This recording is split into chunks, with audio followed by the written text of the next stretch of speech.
આજે રાજ્યના તમામ જિલ્લામાં વરસાદની આગાહી આપવામાં આવી છે, જેમ કે સાબરકાંઠા, અરવલ્લી, જ્યાં ભારેથી અતિ ભારે વરસાદ પડી શકે છે. તો આ તરફ બનાસકાંઠા, મહેસાણા, પંચમહાલમાં પણ ભારે વરસાદની આગાહી આપવામાં આવી છે. દાહોદ, મહીસાગર અને સુરતમાં ભારે વરસાદની આગાહી કરાઈ છે. તો ડાંગ, તાપી અને નવસારીમાં ભારે વરસાદની આગાહી, વલસાડ, ભાવનગર, અમરેલીમાં ત્યાં પણ ભારે વરસાદની આગાહી કરવામાં આવી છે. તો પાટણ, ગાંધીનગર અને ખેડામાં પણ ભારે વરસાદ પડી શકે. અમદાવાદ, આણંદ, છોટાઉદેપુરમાં પણ વરસાદની આગાહી આપવામાં આવી છે. વડોદરા, નર્મદા, ભરૂચ, કચ્છ ત્યાં પણ વરસાદની આગાહી અને સુરેન્દ્રનગર, રાજકોટ અને જામનગરમાં પણ વરસાદની આગાહી. પોરબંદર, જૂનાગઢ અને મોરબીમાં પણ ભારે વરસાદ પડી શકે. દ્વારકા, ગીર સોમનાથ અને બોટાદમાં પણ વરસાદની આગાહી આપવામાં આવી છે.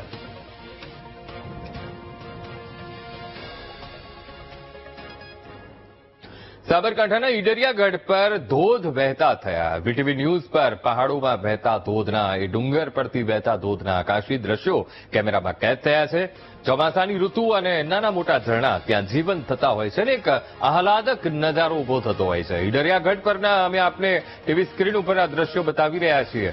ઈડરિયા ગઢ પરના ધોધમાં સ્થાનિકો મજા માણી રહ્યા છે. રાણી તળાવના પણ સુંદર દ્રશ્યો જોવા મળી રહ્યા છે. આહલાદક વાતાવરણ અને નયનરમ્ય દ્રશ્યો કેમેરામાં કેદ થયા. સ્થાનિકો સહિત પર્યટકો માટે આ ડુંગર આકર્ષણનું કેન્દ્ર બન્યા છે.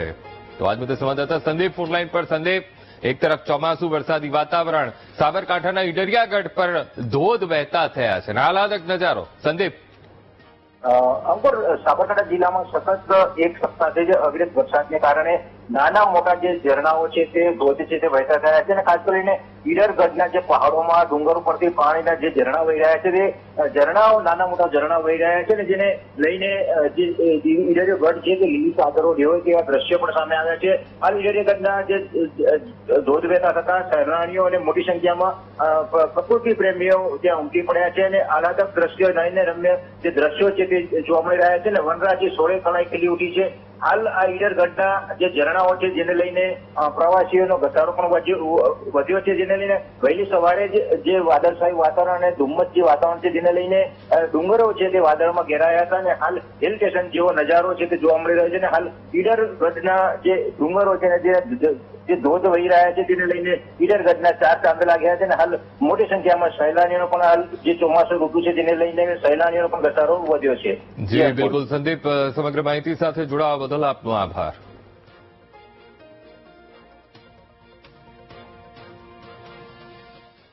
છોટાઉદેપુર જિલ્લાના બોડેલી તાલુકામાં વરસાદી માહોલ છવાયો છે અને બોડેલી, સ્ટેચ્યુ ઓફ યુનિટી અને છોટાઉદેપુરને જોડતો રસ્તો બિસ્માર થયો છે. ઠેર ઠેર ખાડાનું સામ્રાજ્ય. ભારે વરસાદથી મોડાસર ચોકડી પાસે પાણી ભરાયા.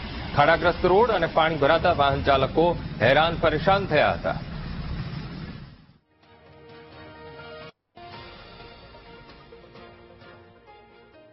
બનાસકાંઠાના કાંકરેજ પંથકમાં વરસાદી માહોલ યથાવત છે અને કાંકરેજના શિહોરી સહિતના ગ્રામ્ય વિસ્તારોમાં વરસાદ. તો આ તરફ બસ સ્ટેન્ડ રોડ, મેઇન બજાર સહિત વિસ્તારોમાં પાણી ભરાયા છે.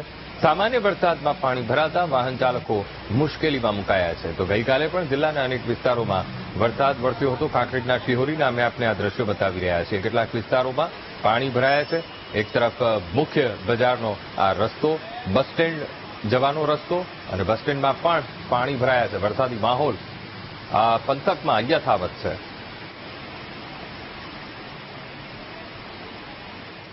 ઉપરવાસમાં ભારે વરસાદથી બનાસકાંઠાની રેલ નદીમાં પૂર આવ્યા છે. આસપાસના ખેતરોમાં રેલ નદીનું પાણી ફરી વળ્યું છે. ખેડૂતોને મોટા પાયે નુકસાન થયું છે.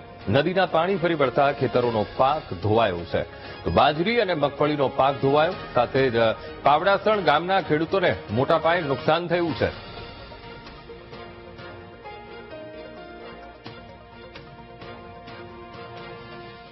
જોડે એક જ અપીલ છે કે આ ખેતર લઈ લે ને અમને બીજે ક્યાંક જમી ફાળવી આલે. અમારે મેન મુદ્દો એ છે, કેમ કે આ દર વર્ષે આવે, અમે બધું હરખું કરી પિયત જેવું કરો એટલે બીજે ત્રીજે વર્ષે આ ઓળો આવે એટલે અમારે લાખોનું નુકસાન કરે. ખેતીવાડી, અમારે પશુ ચારાનું બધું અત્યારે તમે દેખી શકો છો ખેતરમાં અત્યારે કશું રહ્યું નથી. અમે હવે ઝીરોથી પાછું શરૂઆત કરશો એટલે 1-2 વર્ષ મહેનત કરશો એટલે પાછું થોડું પાકે જેવું થશે એટલે ઓળો આવી જાય. બહુ પાણી આવેલ છે. આડોશી પાડોશીના ખેતર બી ધોવાણ થયેલું હોય. તંત્ર દ્વારા રોડનું કામ ચાલુ હોય ત્યારે 2 દિવસથી ડુવા અને પાવડા સંપર્ક વિયાણો હતો. અને ખેડૂતોને સરકાર પૂરતું વળતર આપે તેવી અમારી ગ્રામજનોની માંગ છે.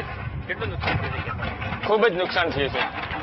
બધું મગફળી છે, બાજરીનો વાવેતર થઈ ગયું હતું, એ બધું તણાઈ ગયું.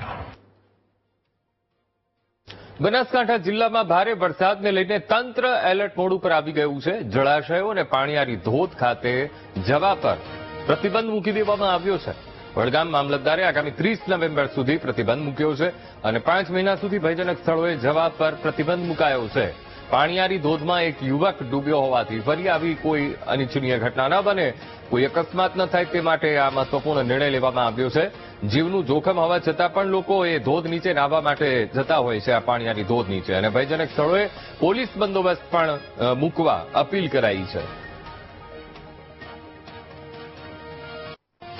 બનાસકાંઠા વડગામના અમે આપને આસપાસના દ્રશ્યો બતાવી રહ્યા છીએ. એક તરફ પુષ્કળ વરસાદ, ઉપરવાસમાં પણ ભારે વરસાદ, નદી નાળા છલકાયા છે, સાથે પાણીયારી ધોધ એ સક્રિય થયો હતો. અને આ પાણીયારી ધોધ ખાસ તો લોકો માટે આકર્ષણનું કેન્દ્ર બનતો હોય છે. અને જ્યારે પણ ચોમાસાની સિઝન અને આ પાણીયારી ધોધ જીવંત થાય ત્યારે લોકો ત્યાં નાહવા માટે જતા હોય છે. એક યુવક ડૂબ્યા હોવાની પણ એ ઘટના એ સામે આવી, તેના કારણે ત્યાં જવા પર પ્રતિબંધ મૂકી દેવામાં આવ્યો છે.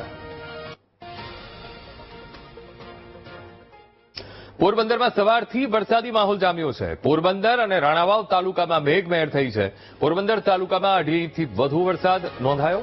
રાણાવાવ તાલુકામાં 2 કલાકમાં 1.5 ઇંચ વરસાદ પડ્યો છે. તો સવારથી જ જિલ્લામાં મેઘમહેર થઈ રહી છે. પોરબંદર શહેર તથા આસપાસના તાલુકામાં વરસાદી માહોલ જામ્યો છે.